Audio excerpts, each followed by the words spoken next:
پناہ مانگتا ہوں میں اللہ کی شیطان مردود سے، اللہ کے نام سے جو بڑا مہربان نہایت رحم فرمانے والا ہے۔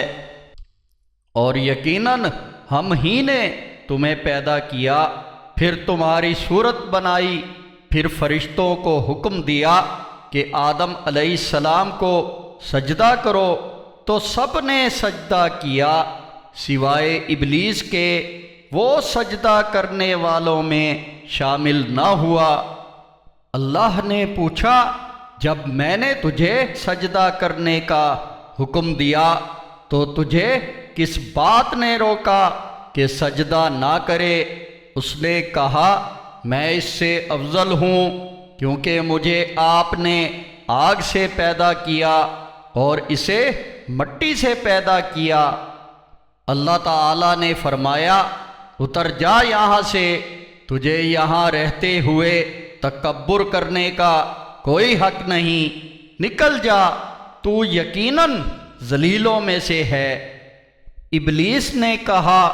مجھے اس دن تک مہلت دے جب انسانوں کو دوبارہ اٹھایا جائے گا۔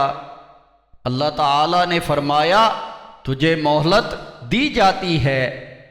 ابلیس کہنے لگا، جیسے آپ نے مجھے گمراہ کیا ہے تو اب یقیناً میں بھی ان کے بھٹکانے کے لیے تیری سیدھی راہ پر بیٹھوں گا،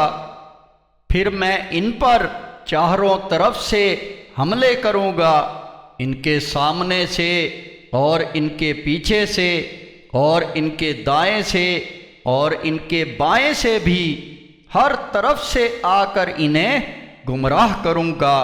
اور تو ان میں سے اکثر لوگوں کو شکر گزار نہ پائے گا۔ اللہ نے فرمایا، نکل جا یہاں سے، ذلیل کیا ہوا اور دھتکارا ہوا ان میں سے جس نے بھی تیری پیروی کی، تو میں تم سب سے جہنم کو بھر دوں گا۔ اور اے آدم، تم اور تمہاری بیوی اس جنت میں رہو، پھر جہاں سے چاہو کھاؤ، مگر اس درخت کے نزدیک نہ جانا، اگر ایسا کیا تو تم زیادتی کرنے والوں میں سے ہو جاؤ گے۔ پھر ہوا یہ کہ شیطان نے ان دونوں کے دلوں میں وسوسہ ڈالا، ورغلایا، تاکہ ان کے ستر جو ان سے چھپا کر رکھے گئے تھے ان پر ظاہر کر دے، اور اس نے ان سے کہا، تمہارے رب نے تمہیں اس درخت سے محض اس لیے منع کیا ہے کہ تم فرشتے نہ ہو جاؤ یا تمہیں ہمیشہ کی زندگی نہ مل جائے۔ اور اس نے ان کے سامنے قسم کھائی اور کہا کہ میں یقیناً تمہارا خیر خواہ ہوں۔ پھر وہ انہیں دھوکے سے لے گیا، اور جب ان دونوں نے اس درخت کا پھل چکھا تو ان کے ستر ایک دوسرے کے سامنے کھل گئے، اور وہ جنت کے پتوں سے اپنے آپ کو چھپانے لگے، اور ان کے رب نے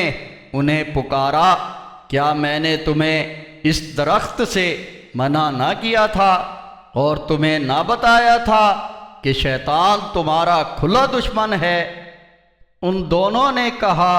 اے ہمارے رب، ہم اپنی جانوں پر ظلم کر بیٹھے ہیں، اور اگر آپ نے ہمیں معاف نہ کیا اور ہم پر رحم نہ کیا تو یقیناً ہم خسارہ پانے والوں میں ہو جائیں گے۔ اللہ نے ان تینوں سے فرمایا، یہاں سے اتر جاؤ، تم ایک دوسرے کے دشمن ہو، اور تمہارے لیے اس زمین میں ایک مقررہ مدت تک کے لیے ٹھہرنا اور کچھ سمانے زندگی ہے۔ اور فرمایا، اسی میں تم جیو گے اور اسی میں تمہیں موت آئے گی، اور اسی سے تم قیامت کے دن اٹھائے جاؤ گے۔